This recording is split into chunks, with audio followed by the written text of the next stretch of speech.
Okay, go. Thank you.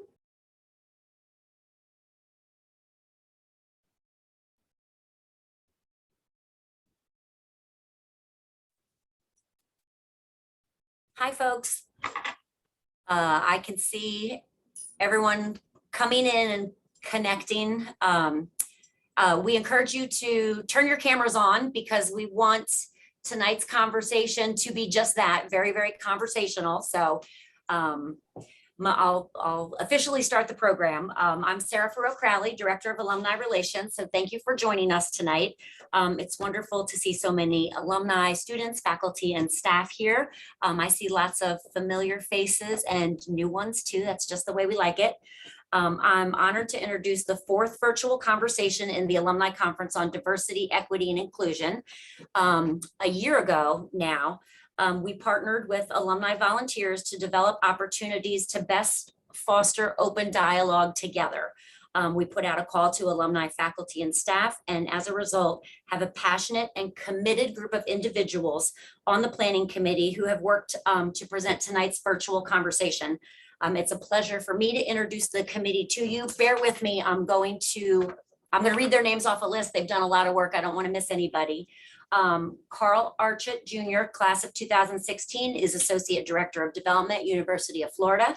Stephen Corris, 2008, Associate Dean of Residence Life and Off-Campus Housing at the Curtis Institute of Music. Paula Davis, class of 76, Dean of Student Affairs and Enrollment Management at Atlantic Cape Community College. Stacia Emanuel, class of 93, she's Vice Provost for Academic Services at Kentucky State University. Jessica Grujan, class of 2009, she's the Associate Director of Admissions Services at Stockton. Valerie Hayes is our Chief Officer for Diversity and Inclusion here at Stockton University. Horace Knight Jr., class of 03, he is a digital marketing strategist, photographer, and works at Red Clay Consolidated School District. Aisha Lee, she's different job, Assistant Director of Alumni Relations at Stockton University. Ed Marshall, class of 92, Director, Upward Bound Math Science, University of Pennsylvania. Irvin Moreno Rodriguez, class of 2015, Program Assistant of the Sarah and Sam Schofer Holocaust Resource Center here at Stockton. Dan Nugent is Chief Development Officer and Executive Director at Stockton. And Ashley Roberts is Executive Director of Student Affairs, Planning and Operations at Stockton University, and Beverly Vaughn, Professor of Music at Stockton University. So a big round of applause to them, and thanks for all the work that they've done to pull all this together. They have selected tonight's topic. They've actively promoted the event to their own networks. Tonight's conversation is on the Planning Committee's summer reading selection of Between the World and Me, authored by Ta-Nehisi Coates. The book is written as a letter to the author's teenage son about the feelings, symbolism, and realities associated with being Black in the United States. This book was also selected by Stockton's faculty as the shared reading for incoming students as part of the first year seminar course. Just a few quick housekeeping notes before we get rolling. Tonight's virtual conversation will be moderated by Professor Donatrice Allison, Professor of Africana Studies and Communication Studies. Professor Allison, thank you very much for being here with us tonight. I'd like to just remind everyone you came in on mute. You sure do not have to stay that way, and I really hope that you don't. So again, we'd love for you to turn on your camera. We want you to ask questions, and we want you to answer questions as well. So this, that's why we're here tonight, for all of us to talk together. If you want to raise your hand, you sure can, and Professor Allison will call on you. If we don't notice you, unmute and say, hey, I have a question or something to say. That's all fine. It is now my pleasure to introduce tonight's moderator, Professor Donatrice Allison, again, Professor of Africana Studies and Communication Studies at Stockton, just to say a few quick words before we get started. Okay, so good evening, everyone. Thank you so much for logging in and being prepared to participate in this discussion. It is most definitely a discussion. It is not a lecture. It is not me just talking about the book, because I definitely want to hear from everyone in here and your thoughts about it, reading it. If it was your first time reading it or second or third time reading it, So I would love to hear about that. And just to give you a little bit of background for me, I first read it, pretty much as soon as it came out, several years ago. We're at like 5 or 6 years ago now, and had my class read it as well. Um, for me, it definitely resonated. For one, I am an alumni of the Mecca, so I knew exactly what he was talking about and everything that he was describing. Um, he's a few years younger than I am, though, and I did not attend as an undergrad, so the experience is a little different from what he was talking about, because I went for grad school as a master's student, but I was still pretty young. I was about 22 when I started there, and I remember getting dropped off and like crying in my room for a little bit, because that was the furthest I'd ever been from home. I'm from Massachusetts, and so my brother kind of drove me down and was like, "All right, gotta go. Like, you're a big girl now." So, so he didn't really stay around very long after dropping me off, and that was like the biggest city experience I ever had, and all of that. But I was proud to be there. I was definitely proud and excited. Howard University was the only graduate school I applied to for my master's degree. So it was kind of like, if I didn't get in, I'm not sure. I didn't have a plan B. It was just Howard or nowhere. So that experience really resonated with me, as he talked about just kind of being on the yard and seeing all the, young men and women who look like me and who are out here pursuing their education and their future. So, that really resonated with me in reading it. And then by the time the book came out, I too am a parent. And so that resonated as well. Just thinking about my children and the world that they're growing up in as Black children. I have 2 boys and a daughter. So all of that he talked about with his son and those kinds of experiences, I have had. And so one of the first things that I kind of really wanted to throw out and open for discussion, Ta-Nehisi Coates is not known for sugarcoating. Like, he's definitely one who writes in a way that's kind of like, look, this is what it is.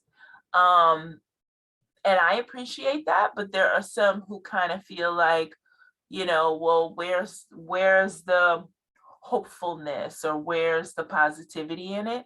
And so one of the first questions that I kind of wanted to throw out and open the floor for discussion is the question of whether you think this book leaves, well, for one, for Ta-Nehisi Coates, does it leave his son with hope? And also, does it leave the reader with hope for, what's to come in terms of race relations, what's to come for Black people in this country?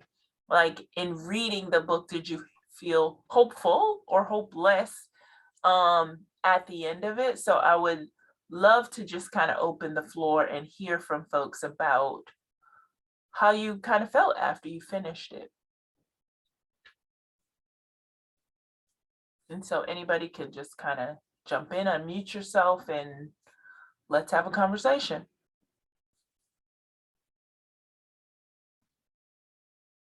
Can you guys hear me? Yes. Hi, my name's Erica. I'm class of 2005, Stockton University, proud literature graduate. So I spent a lot of time evaluating literature and having robust discussions in the classroom on campus. But of course, my experience as a Black woman, right, is not always woven into those systems, right? And so when he talks about, first of all, I love the fact that he wrote this as a love letter to his son, if you will, right? A stark, alarming one, if you will, right? And as parents, we have to have those kinds of discussions, right, that are really making us bring our bravest self to our most bold challenge, if you will, So I love the fact that he's authentic and he's heartfelt in it. I didn't feel hopeless at the end, but I definitely didn't feel, he affirmed lots of my own experiences. Right. Right. Right. Especially when he talks about the jeopardy on the Black body at all times. Mhm. Right. And how independent thinking and acting as a free agent in open spaces and the constant threat on your body and your mind, right? Right. In and of itself is war, right? And how do you gird up, mount up in your war chest? So I felt at the end, he gave us responsibility. Okay. That's a great way to put it.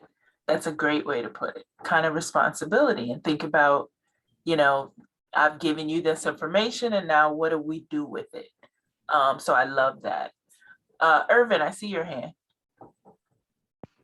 Hi, thank you, Dr. Allison. Irvin Moreno Rodriguez, class of 2015, and I see Dean Levion.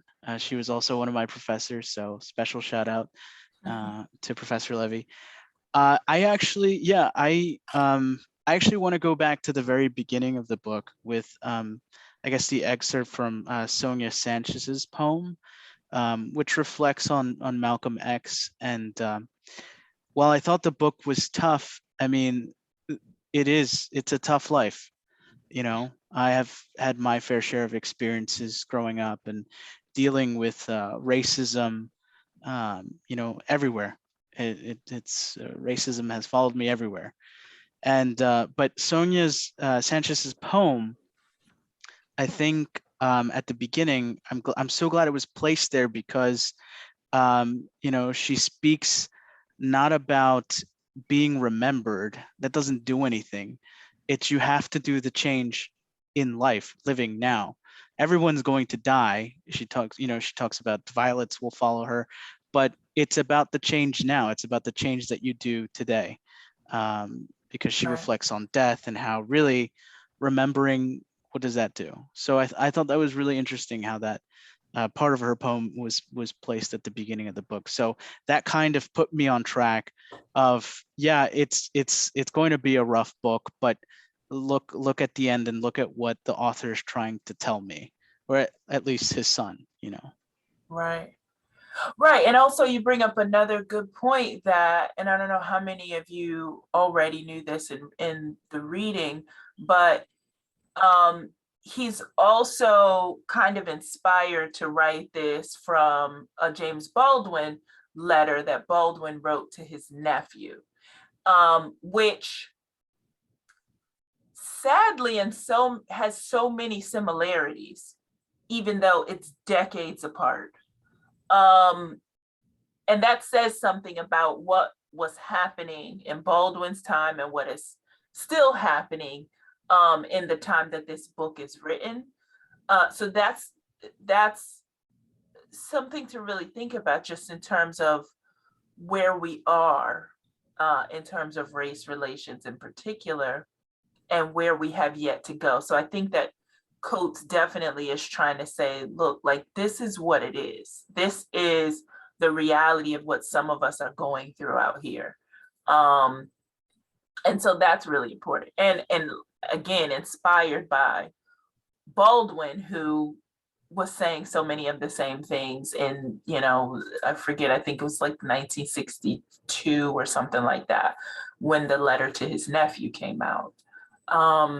So other thoughts just about, the tone of the book, let's say. I think he challenges us to think about the kind of ancestor we want to be, to Irvin's point, right? You want to be mindful and impactful in the moment, but you also, I'm also getting this from Irvin. This isn't exactly what he said, but nevertheless, we have an opportunity right now to mind the gap, if you will, and fill in those important details and the important work that needs to be done, right? So that we can close that gap, if you will.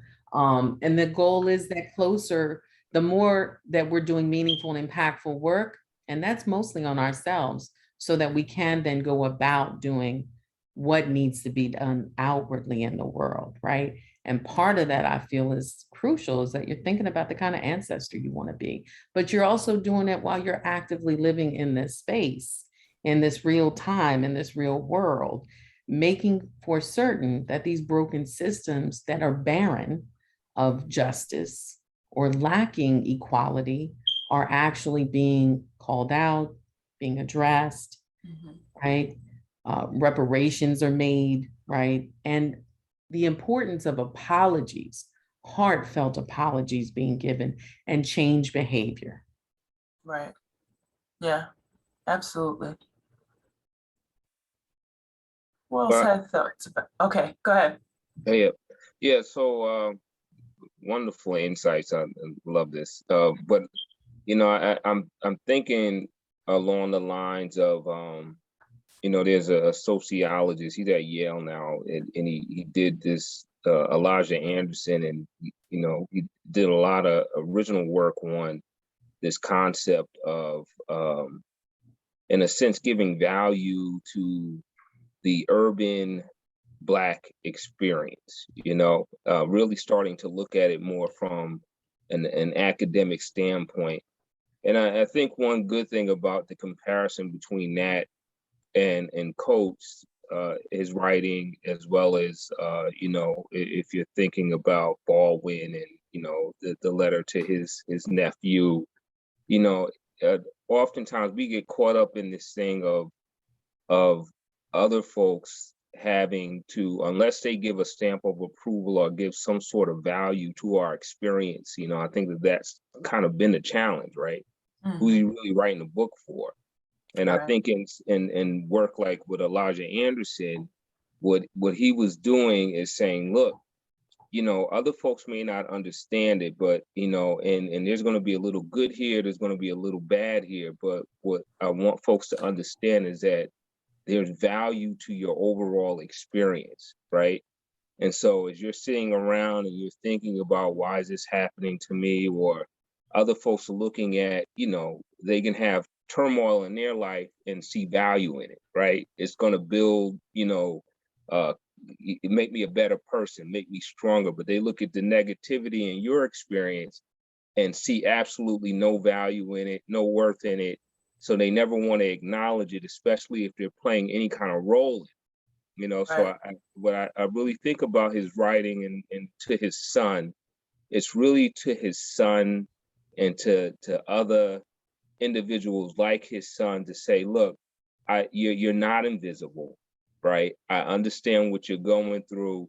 This is a part of life. If you reframe this is about making you stronger. And that's what I view as the positivity of it.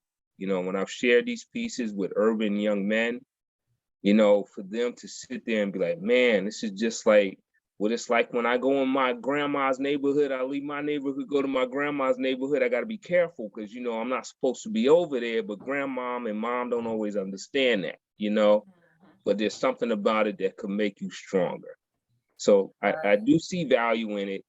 And I think that sometimes we have to be careful about who gets to define whether or not there is value in what we're reading.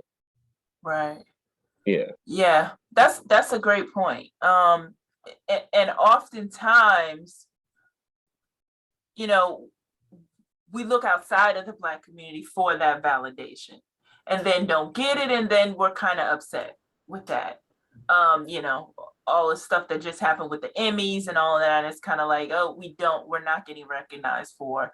But you're 100% right when you say that there is value in telling the stories for others like you and who look like you, and the validation of you are not alone is reason enough to write a piece like this.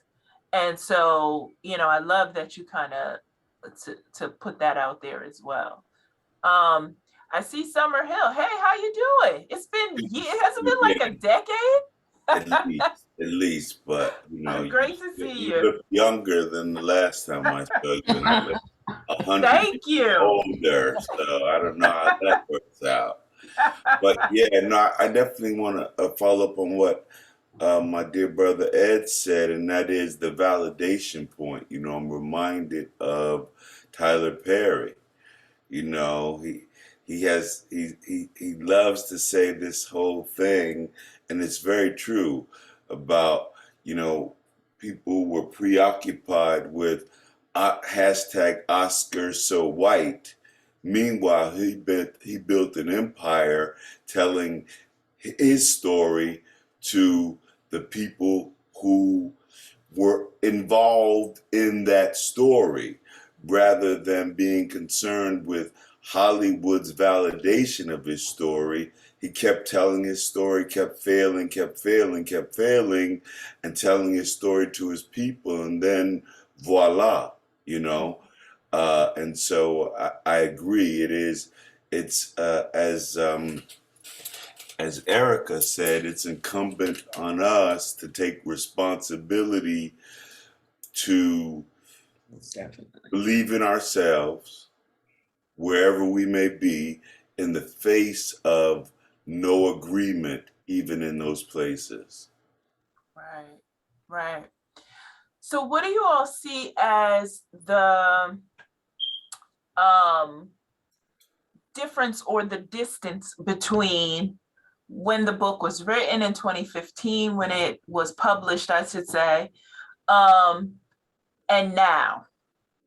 Like, do you see significant change, not much change? Like, where do you see that? So, and to put it into context, in 2015, you know, we're still in the on the tail end, but still in the glow of, you know, we had a Black president, and we are about 2-3 years outside of the initial development of Black Lives Matter movement. And so now we're looking at kind of after we had the whole Trump presidency and the momentum really that came behind the Black Lives Matter movement just in summer 2020. Where are we now, and why is this book getting a new life?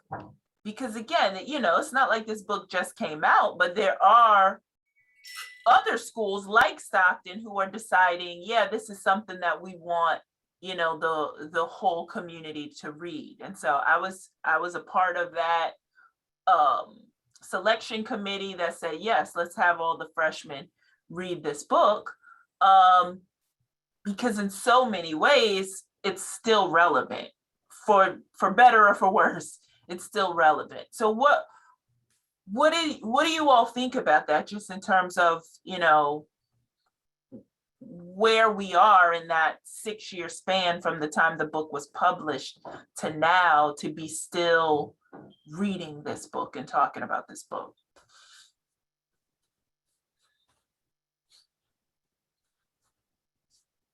So I have a little something to say on that question, Donnie. And for me, I can't speak to the effects of racism like lots of people can on this call. I don't feel it the same way, but I think it's awareness for people. Like, that's why this book is coming back. So I can't speak directly to change, although I'd like to be able to in a significant way. But awareness, I think, is a really important thing to help motivate change. So, that's one small thing. And so I'm happy to see this get attention and come back full circle.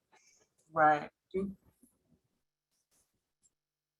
What else? Irvin. Dr. Allison, you can correct me if I'm wrong, but I believe that then President Obama told the author, there's a really, I guess, infamous quote, "Don't despair." And I think that has a lot to do with the context of the book, especially looking at the end of the book, where the author is telling his son that you need to struggle. You're going to struggle. It's not an easy road. And at least for me, trying to remember that presidency, at least for me, there was a lot, right? I work with undocumented immigrants in the community. And for us, it was the hope of, finally achieving some pathway to citizenship for these people in the United States. And that quote really hit me, because I think in a lot of other ways and terms, President Obama was telling us a similar thing. We're going to get it done. Don't despair. In a few years, let me get reelected.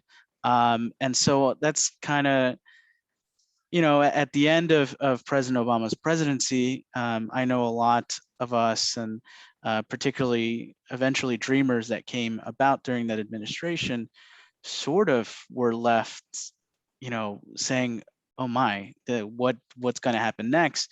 And then going through the Trump presidency, I mean, I'm really not really trying to stretch the truth in any way, but it was 365 days of pure Right, scary. fear. I mean, Right. I would go down the expressway and see cars, ice on the expressway. And I'm just thinking to myself, what phone call am I going to get today? I'm talking about Atlantic City, Pleasantville, Egg Harbor Township. And so I really, related to the author in that way. Like, don't tell me not to despair. This is what I'm feeling.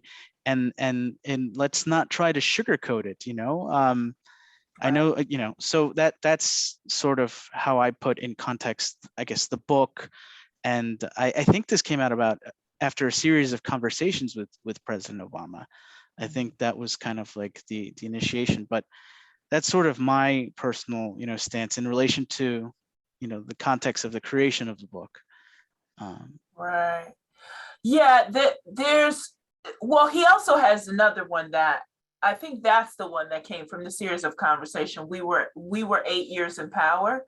That was another book that he put out that specifically talked about President Obama's presidency.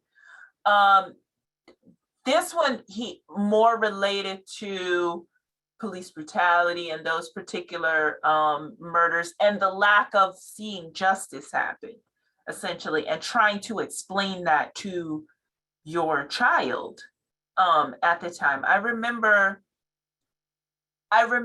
when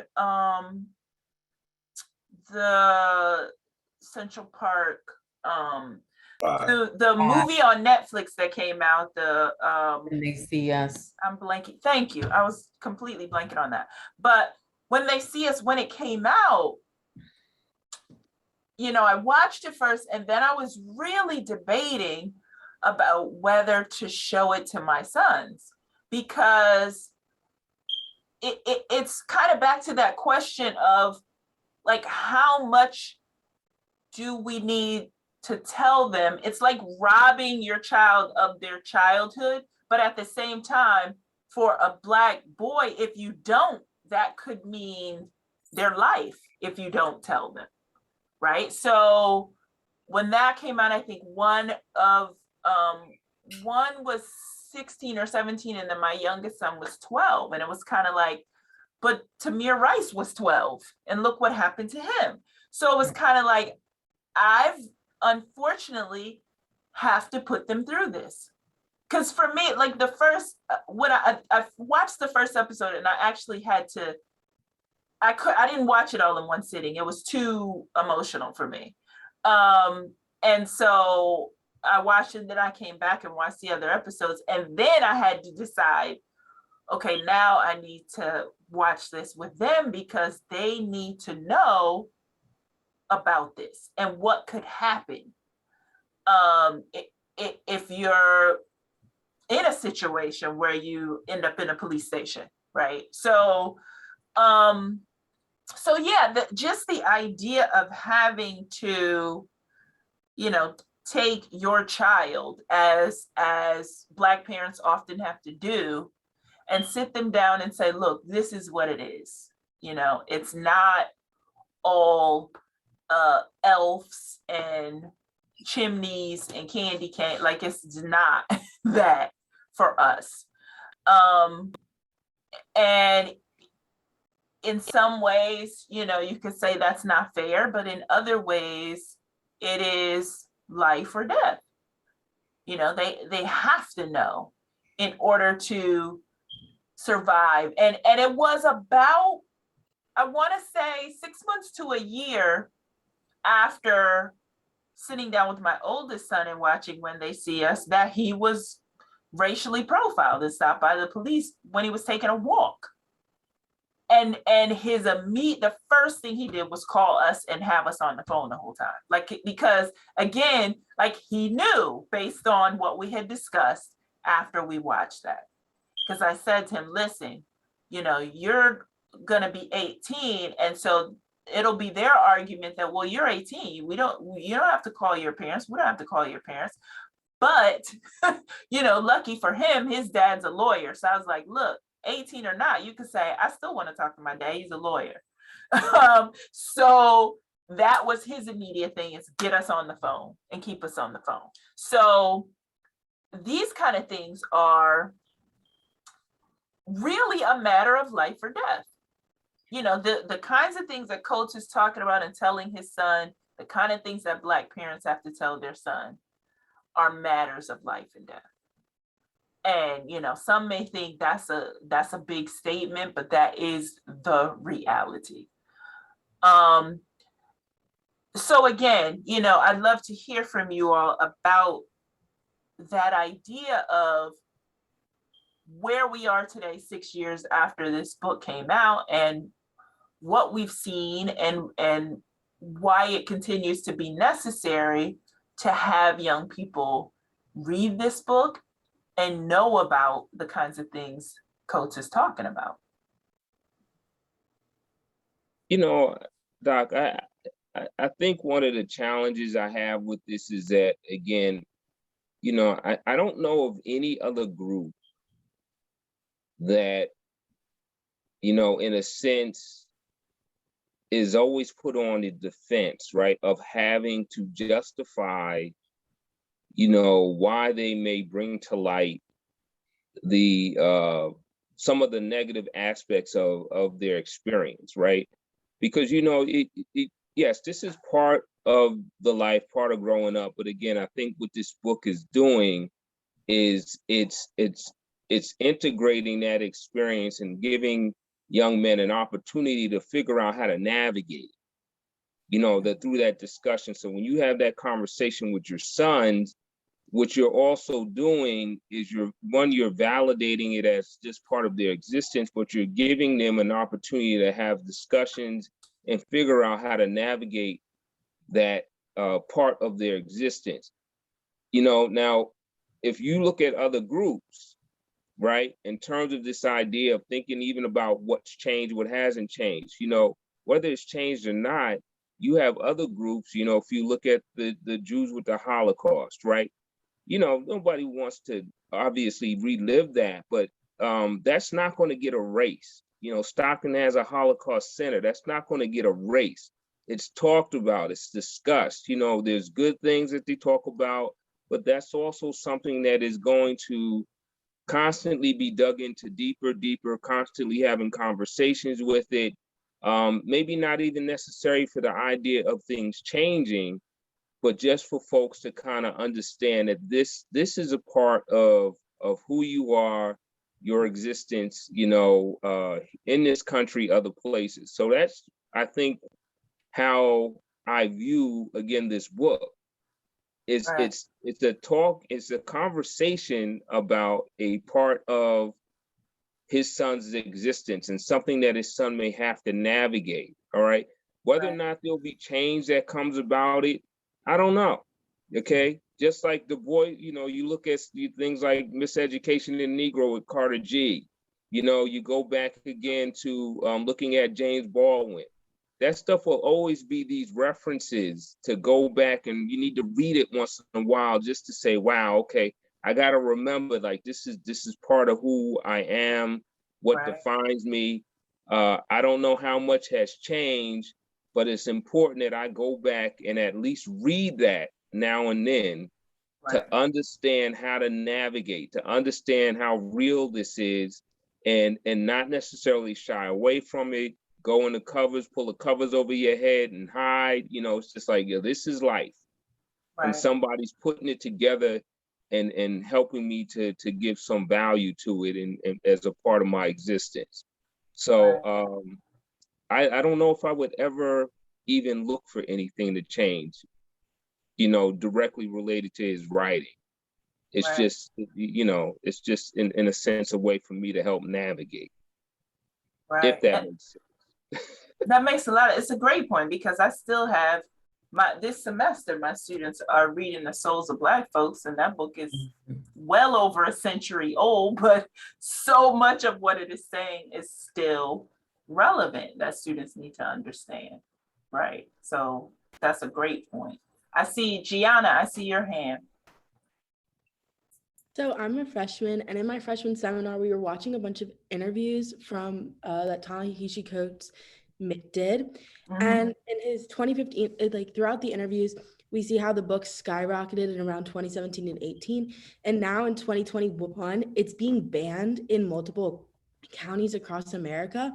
And I think that's the biggest part of the change that we need to focus on. And that erasure that Ed was talking about is that if we ban these books and books like this, like The Hate U Give and a couple other anti-racism books, we're being banned this year. I think that's the biggest part that we need to focus on, is the education, because if we forget to educate our students on Black literature, they're not going to know that it even exists. And then it's basically indoctrination, not education. He said that exactly in one of his interviews, that if we forget to teach people everything, then we're just going to indoctrinate them into like basically the cycle of socialization, where you're just keeping them on one track and keeping them down so that nothing changes the status quo.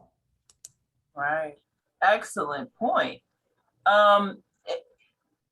It's so great that you raised that, because we were just having a discussion about this before the session started. This teacher who got fired because they were, referencing this book and these kind of books. Like it's crazy to think that we're at a place now where some states and some school districts are trying to ban this kind of material.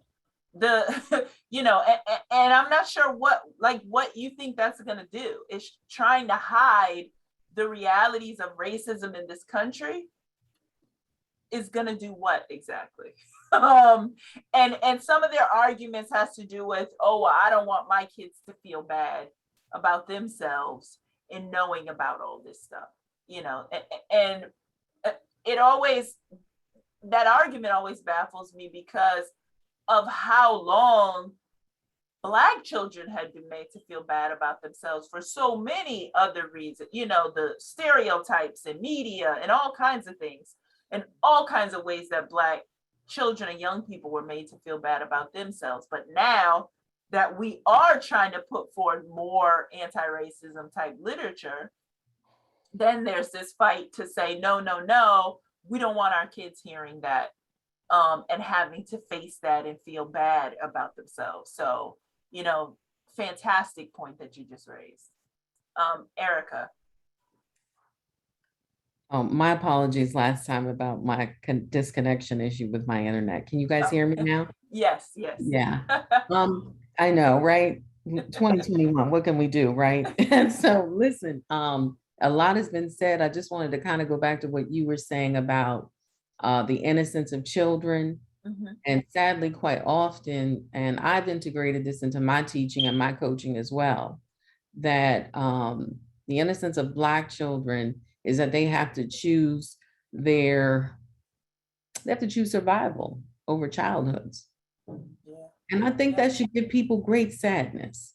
And I don't just mean Black mothers and Black fathers, Black families, Black communities, Black neighborhoods, and Black churches. I think it should give folks great sadness, because the pristine nature of protecting white children is held to a very high standard throughout all systems.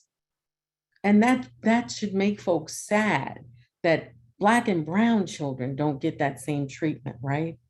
Then the next point I'm thinking is, Dr. Joy DeGruy, who I adore, and she talks about, well, the post-traumatic slave disorder. And she talks about what, for instance, Black mothers would do in the system of the plantation, right? Having to learn how to socially navigate, build social currency, and build survival tactics, right? And in doing so, you create these traumatic stress responses, really, right? Your body absorbs this stuff, and then you also become responsive with your words. So if the overseer or the master who owns the plantation would compliment one of your children about some task that they were able to do well, right? The mother would be like, no, let me deprioritize what's important about this child because I'm so fearful of them being sold away. Right. I'm so fearful of them being tortured or shamed or made to feel as if they're uppity and therefore other treated badly. And it's this social hierarchy that begins to fall downward, right? So that child may have been assigned to be a butler in the house, and now they're in the field because they're too uppity, right? And what that's done generationally, being absorbed into the DNA, the epigenetics of it all, right? And how Black parents have to choose survival over childhoods again and again and again, right? Right. Yeah, right. I was just having that conversation with my students, exactly that, and referencing that book, that it's almost like to protect our children, we had to kind of diminish them. God forbid we wanted our enslaver to pay attention to our child, because then that, God knows what that means. They get taken away, they get, put in a house and abused if it's a girl. Like, you don't want anybody to think she's pretty. God, no, like that's not a good thing during that time. So absolutely, we in some ways had to diminish them in order to protect them. And so it's a similar thing we're talking about in terms of having to kind of, deny our children that innocence, because you can't just walk freely down the street and be oblivious to your surroundings. Like you can't do that. I've told my son that on many occasions, like, take those headphones off your ears. Like, no, you can't walk down the street just like, happy go lucky. Right. It's unfortunate. Right. It's really unfortunate, but you can't do that. Like, you cannot do that. But don't you feel that part of that, or at least the majority of that, is denying children their humanness? Yes, I do. Absolutely. And I wrestled with that same thing, Erica. It's do I share my story, which is ancient, right? And do I share the experiences, the countless experiences, or do I paint the bright possibility of a new day? And I ultimately decided to do both by making him aware of his humanity and that there's suffering across the board. I mean, I'm so excited about having gone to school in Greenwich Village, about the assertion of the LGBT community in my lifetime, and they're standing up globally, because what that says is there's suffering, and the response to suffering is universal, and we all suffer. You're not alone. Your particulars may be your particulars, but wherever you see suffering, you want to be the person who relieves that suffering, if it's in you or others.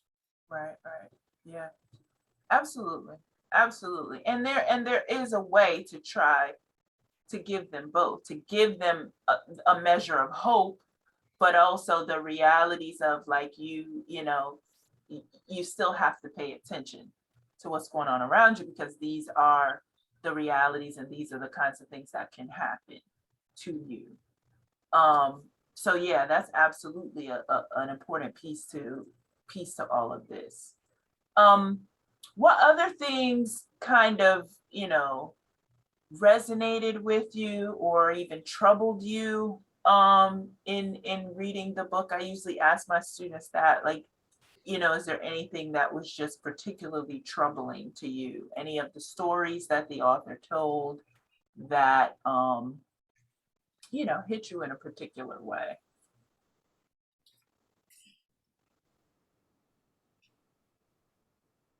I thought, Oh, go ahead. no, I'm so sorry. Go ahead.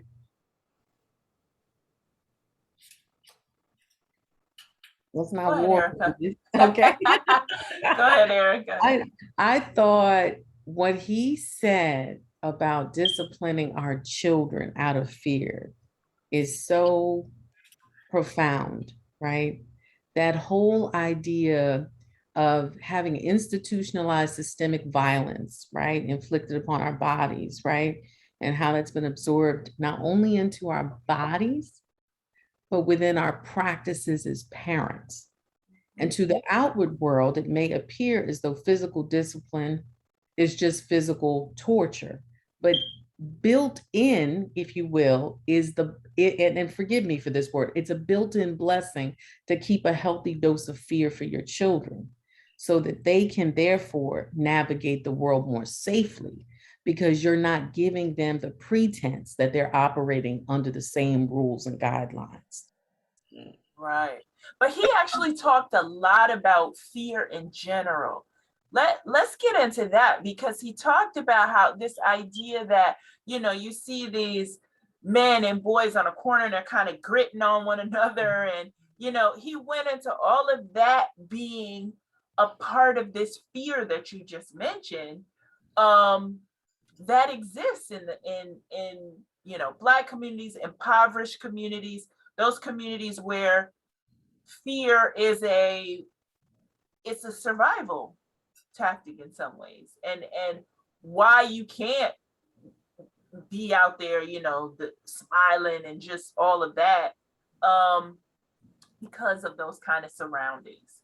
And so, what are your thoughts on that? That the time that he spent just talking about fear, he talked about fear in the young men themselves. He talked about fear in the parents. He talked about how that fear was almost like an undercurrent of everything. So the fear, Black community. So the fear he talks about with, he almost does this kind of sparring scenario in the neighborhood about the jackets they wore and their mothers would work lots of overtime, put them on, layaway if they have such a thing anymore, and get them out by Christmas. But he laid it out in such a way, it was palpable, right? You could feel that fear, you could see that fear, you could smell that fear. And for me as a Black woman, I've been involved, I've seen those scenarios, right? I've observed them, I've even been a part of them, right? So when he talks about that kind of fear, the performative nature of like maleness, if you will, Black maleness, if you will, how there's this toxicity, right, that's been seeped into the culture, right, through patriarchal behavior that now becomes a rite of passage in manhood. Tell me if I'm making sense. Yeah. Right. And in doing so, there is this sparring, if you will, that constantly plays out in neighborhoods and communities all across this country, right? So he talks about like not smiling, not making eye contact, not giving compliments to people, not affirming your friend's beliefs or feelings, not even valuing your own feelings, right? How those things can be like a rabbit hole to get caught in. I thought that was really profound. And it reminds me also of Remsa Menachem, right? His work about the somatic abolition of the body and healing racism in the body. And he talks about fear, right? And he talked deeply about even what I was saying before about the physical discipline, that as a culture, it's important that we at least stop and give pause to what physical discipline means for us, as opposed to not evaluating it at all, because unpacking it will help us to understand what's been normalized as really violence that we have taken on a practice of, whether it be for fear or protection in that fear. it's something we need to give pause and unpack. So then when you think about what fear is overall in the Black experience, I think he did an amazing job of really enlivening it and making it approachable to anybody who was reading it to understand. Even if you haven't had that experience, you could at least appreciate his demonstration of it. Right, right. Absolutely. Excellent point. Thank you. You know, I think with that, on that point with fear, it's something that stood out. And I think just as thinking about myself growing up, having to spend time in, all different types of environments, urban, rural, whatever, that fear thing of thinking of it as just kind of a piece of being a boy, right? Whether you're white, Black, whatever, that is just this thing about being a boy that, no matter where you are, there's this degree where you're always jockeying for your position in the hierarchy, right? And how we do that oftentimes might be fighting, it might be other things going on, but that's just kind of a piece of being a boy. But I think there's this other piece of the fear component that he adds in that says, hey, that's existing, but you also have this other piece that comes from, in a sense, the condensed nature of urban neighborhoods, just simply going a couple of blocks over, how that stuff gets multiplied, right? Because now you're in a situation where before you might be in a town, but now you're talking about just having to be careful about the fact of going 2 blocks over. I even think about this idea that I work in Philly, and we have to be careful because when they start shutting down high schools, right? One of the things they're not thinking about is that you're actually bringing together different neighborhoods, right? Because now you bring these other neighborhoods together and you're putting them into high schools in ways that they weren't in the same neighborhood before, and all the different dynamics that have to play out with that in terms of the safe, school to home corridor that now gets disrupted just from that idea that you're putting these kids together, Right. So, but that fear thing, and then lastly also, and when he started to off, he framed this whole thing, which I think was brilliant, from the standpoint, I think, Erica, you mentioned this, from ownership of your body. And Mhm. everything Yeah. else was built off of that, right? Yeah. Is that there's this constant struggle as a Black boy to try to figure out ownership of your body. Who owns your body? Do you own it?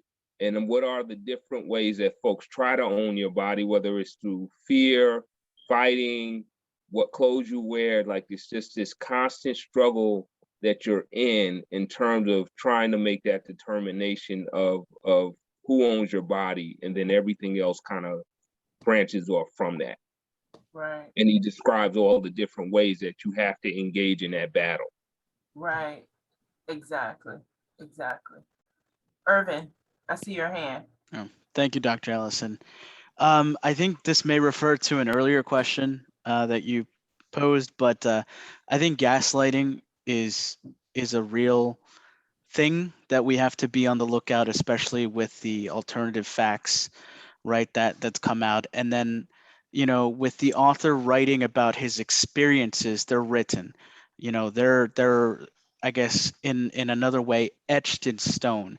It's similar to the diaries, and I thank Ed for bringing this up, to the diaries that we find of people who perished during the Holocaust, or after the Holocaust, they wrote down their experiences, like Elie Wiesel.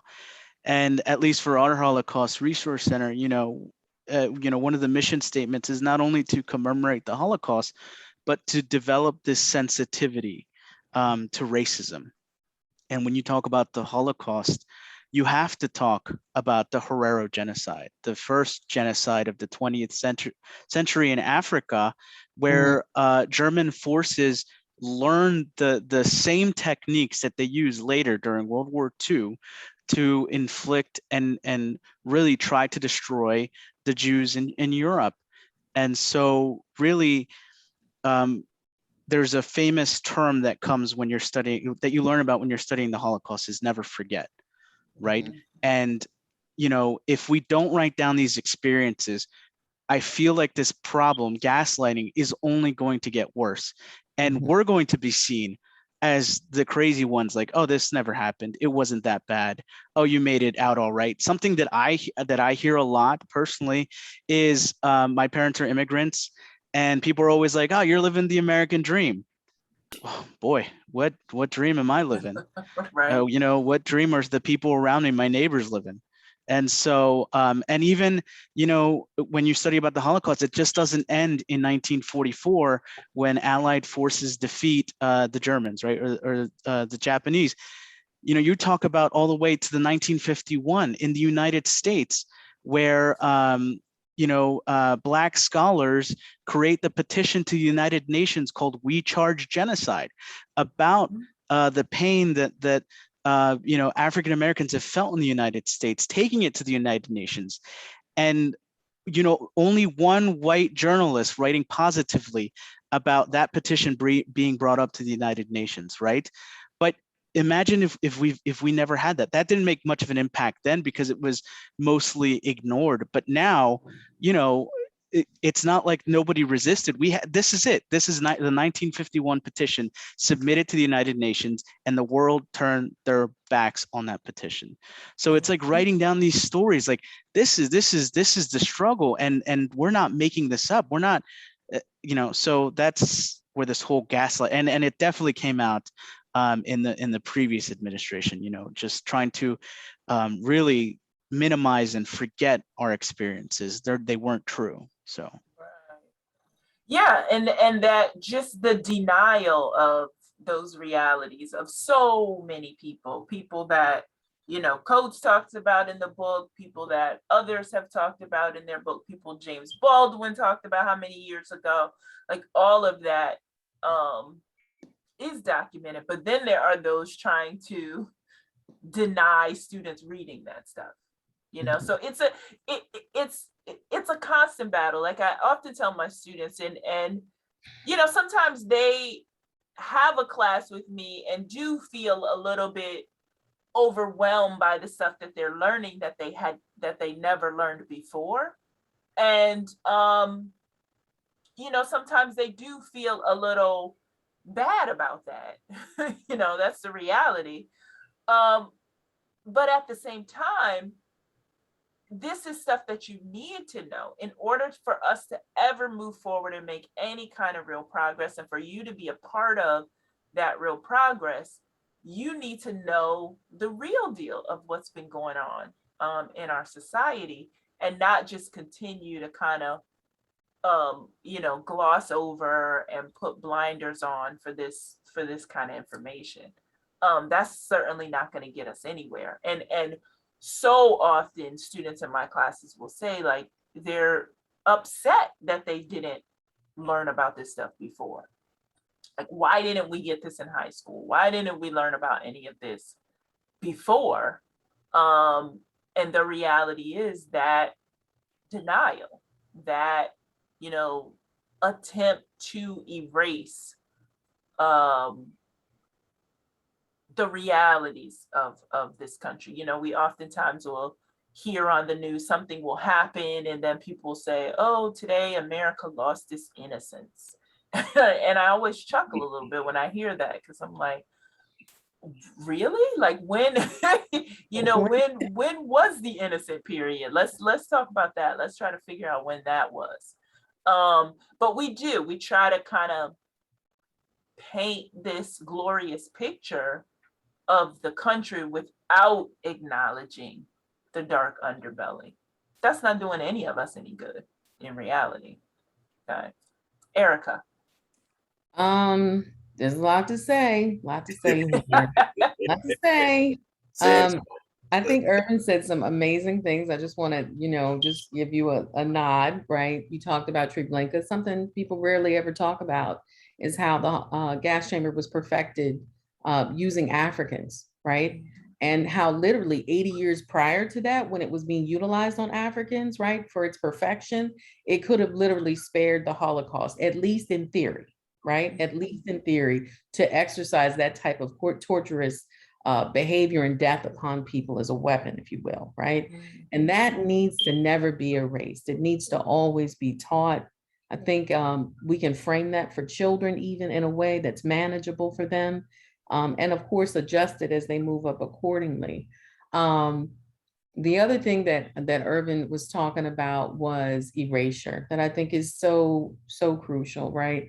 So the difference I've noticed between this country's civil war, if you will, and what happened in Germany is that there's been a very deliberate efforts, right, to preserve the feelings of the privileged at the expense of the marginalized, right?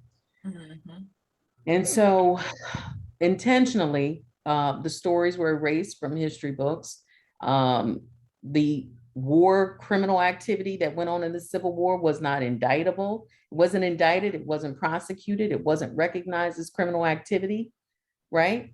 There was no recognition that torturing enslaved Africans for close to 200 centuries for capital gain really mortgaged the freedom of this America from Britain, if you will. So Black bodies were mortgaged for white freedom in a white America. Let's be clear, right? That stings to hear, right?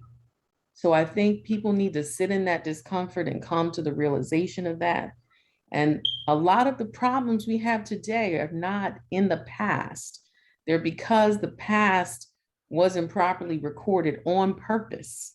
Right. It wasn't recorded and reported on purpose, right? And it hasn't been taught at all. So as you say, when you get these freshmen, so to speak, right? And they're in your classroom, like they're shocked and they're overwhelmed and they're taken aback by it. And this is not the American story they were told. I get a chuckle also from news correspondents when they say, or politicians are famous for this, when they say, you know, this isn't America, this isn't who we are. Well, when did that happen? Right, who are we? Right. When did violence not be, as you know, what's my guy, Noah, what's his name? Trevor Noah. He said racism is like the corn syrup. It's in everything. Right? So like when hasn't racism been in everything, right? So I think the recognition of that, and back to even what Sarah was saying about having situational awareness, even if you felt like that wasn't your existence. Last year definitely brought some stuff to folks' tables, right? To their doorsteps, right? Just having the situational awareness of having to sit in your own discomfort, like there's nothing wrong with that, because two things are going to happen. You're going to grow increasingly uncomfortable, but you will adjust and adapt if you choose to. If you choose to. And taking on the truth of other human beings, right, is always right.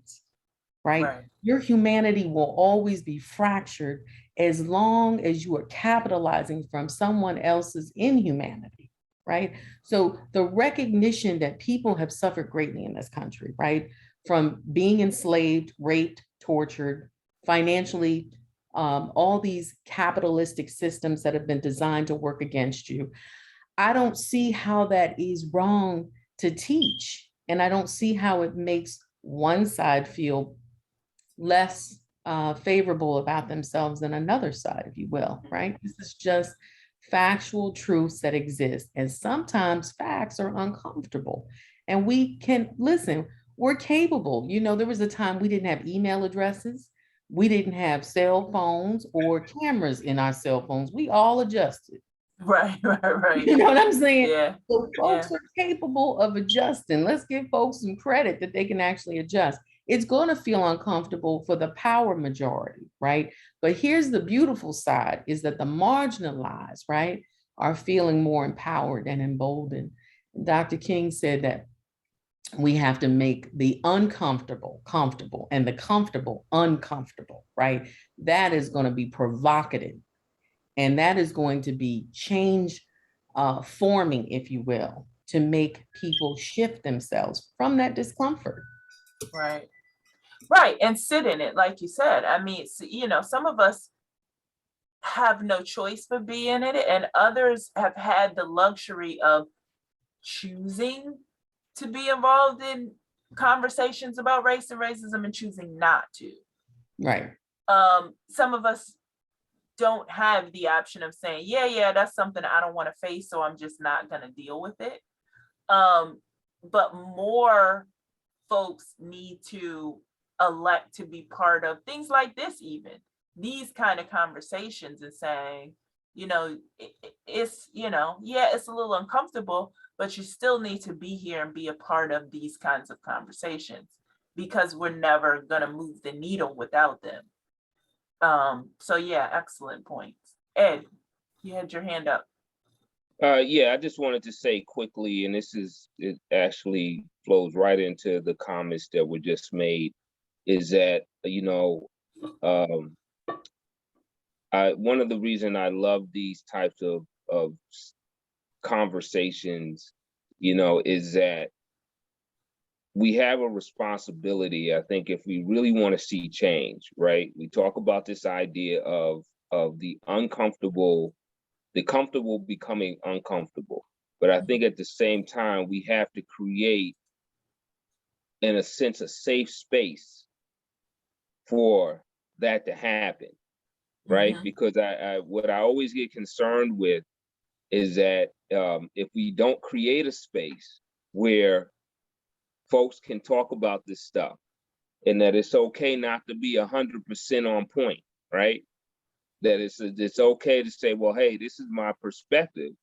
And we already know the perspective is a little off, right? Because you already know that there's only portions of history that is shared. We've all been told our different stories about what happened and how. And Right. So true dialogue involves this idea of really everybody coming together, being able to have a conversation, right? Being okay to be what people perceive as right or wrong, but again, it's a safe space to make those mistakes, to share those different opinions. And when we close that off, when we don't allow those spaces, see, that's where I think we don't really get the opportunity to make progress. So maybe it's that folks don't want to have a conversation about the coach book. Maybe it's that sometimes those students are in those classes and they're so concerned that as soon as they open their mouth and share their perspective, if it's not dead on point, they're afraid of the backlash and getting beat up, And while I understand that, and I understand there needs to be a degree of people being uncomfortable, I also really value the opportunity to sit down with somebody that may not look through the same lens I do, to kind of hear how they're thinking. I want to know why you're thinking the way you're thinking. I want to know who told you what you were told, right? Who molded your mindset? Because if they don't have a chance to put that on the table and you all can't engage in dialogue, then you can't move the needle, right? They'll just shut down, go on about their way with the same mindset, and just say, hey, I know from now on not to go over there in that corner, speaking with Ed, because I know that he's just going to want to give me the business, and I'm just going to stay away from that stress. Right. So that's the trick for me, is I just think, how do we figure out how to create more safe spaces to engage in true dialogue? Yeah, as opposed to lecturing. absolutely, Ed. And to follow up on that, man, I really have to true myself up almost daily and say, how much of this is in my head and how much of this is actual? I had to take the responsibility, like Erica said, to say, am I seeing racism, or are they seeing racism? You see, am I hearing racism, or are they speaking racism? You see, I have to really, and that's where I true myself up first, and then I gather myself, and then I presume that they're not seeing it. When I then speak to them and I say, you may not be aware of this, but this really offends me. And that's been, like, I'd say within the past 2 weeks, okay, of really coming to that awareness. where I have to say, maybe they don't understand why offering me $50 to play a slave would be offensive. Maybe they Lord. don't get that. Right. Maybe the enthusiasm with which you made this proposal makes me think that that there's something missing. Right. Yeah. So instead of this coming out like, you could probably imagine what I would say. I know Dr. Allison knows exactly. Ed has heard me say it. Right. So, Right. I just have to really take that moment of silence, as Steve Covey says, in his great book on the 7 Habits of Highly Effective People, instead of when the hammer hits the knee, it pops out. Take that responsibility instead of just responding as a knee jerk. Just go, no, I can prevent my knee from popping out when you hit it. And so now I'm 1,000,000 years old, but my son, he's 14. He gets triggered when he sees a pimple on his face. So there's that distinction that we have to recognize between where someone is in their development. And that's where I think these conversations are fundamental about all human beings. That's where I think Ta-Nehisi Coates, we really owe a great debt. And I'm so excited that we're discussing this book and other books like it, because that's where we learn to pause. Right. And you actually just reminded me that I didn't give the plug yet that Ta-Nehisi Coates is our speaker on November 16th, the Pappas lecture. We are super excited for that. I've actually been trying to get him as a speaker since this book came out, and couldn't afford him. So, so I'm very excited that the Pappas family is making this happen. So I definitely wanted to give props to that. November 16th at 4:30. So, and that link, I believe, is already on the Stockton website for people to register for that. But before we finish up today, are there any kind of folks that I haven't really heard from? I see a lot of boxes, but a lot of folks that we haven't necessarily heard from. And if there's any kind of final burning thoughts that you had, I usually ask my students if there were any particular quotes that stood out from the book that just resonated with them for one reason or another, that you might want to share. But anything like that for some of the folks that haven't jumped in yet. So I had a question posted in the chat that I'll read on behalf of the poster. It says, I have a question for our alums to think about. In what ways can we collectively create those safe spaces for real conversations outside the classroom and in other places we live, work, and learn? How can alums contribute in this regard, perhaps with their involvement in the Multicultural Center? That's a great question. I know, isn't that a good one? I'm not an alum, so I can't answer, but that's a great question. I cannot take credit for it. I only read it. Well, I can say one thing. I'll just say this. It's a plug for a fundraiser that we have set up so that we can bring awareness and funds to this issue of diversity, equity, and inclusion. And that is, everybody can take note of this, or you can get it from Sarah later. Sarah has this information as well. Stockton, I'm sure everybody knows how to spell that, .poemedy, POEMEDY.com. Poemedy is my organization, .com. We set up a fundraiser where if you order wine, then 10% of the proceeds are donated directly to the Foundation for diversity, equity, and inclusion issues. And so you've seen me sipping on the wine. We have some here. We have over 99 varietals for those of you who are wine drinkers or go to parties and, you know, toast during New Year's Eve and all that kind of thing.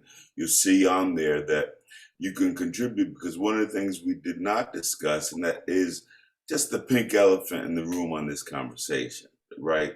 It's just capitalism, plain and simple. It's less malice than it is, I got to protect mine, you know, and that's capitalism. That's what capitalism says. You know, there's scarce resources. And if I start, you know, letting all of these other groups in and have access, then my kid, you know, that's the big thing against critical race theory. It's like you start teaching my kids that they're not the king of the, you know, top of the hill, then there goes, you know, everything that my parents have worked for generation after generation. And so we'd like to think that making diversity a part of our daily routines, making these kind of conversations a part of our socialization and socializing together. I've never met two people who enjoyed the same wine of any background that couldn't come together and enjoy a cup of wine, a glass of wine together, and find some common ground, no matter how different they were. And so that's the idea.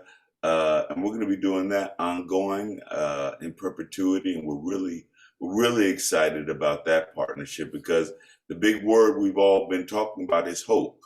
And that's our corporate partner is One Hope Winery in Napa Valley. That's great. That's a great idea. So I'll take a little stab at that as well. One, I think the Multicultural Center, for example, just as being one of those spaces, hopefully some of the programming will be specifically centered around the opportunity to have those types of conversations, create those types of spaces to do that. But two, I would think that whether you're an alum, whether you are an undergraduate at Stockton, come out of your own zone sometimes, and embrace the idea that maybe if you're walking down the hallway or you're in the lunchroom, go sit with somebody you never would have thought about sitting with before. I really love different folks, and every now and then I'll actually do this thing at my house where I will bring together a couple of people that I think would never, ever sit and break bread together, right? And it has been sometimes some of the most amazing conversations, right? When those people sit down and start having dialogue. But I think this as an undergrad, with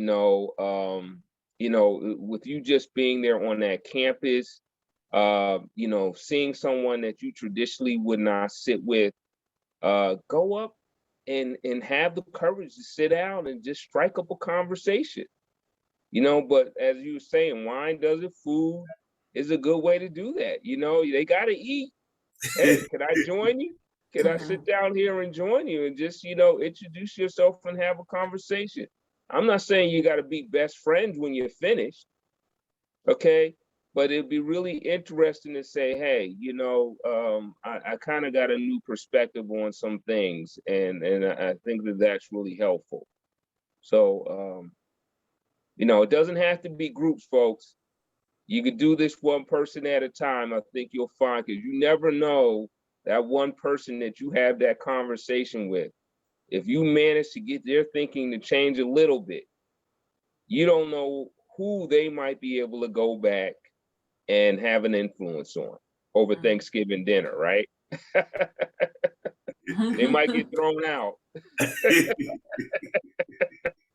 Ed, that is perfectly stated, and a really terrific way for us to end our conversation tonight. I know that this is something that we can talk about all night long, and we should continue this conversation. I'm incredibly grateful to everyone who joined us tonight.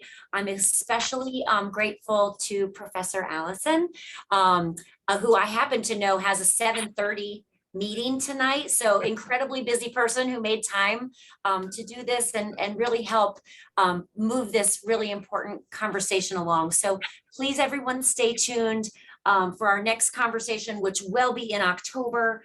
I'd like to thank the Planning Committee again. Thank everyone for being here. Dr. Allison, thank you. Thank you. Yes. Everyone have a good night. Pleasure. Good night, everyone. Enjoy the rest of your evening. Be well. Night.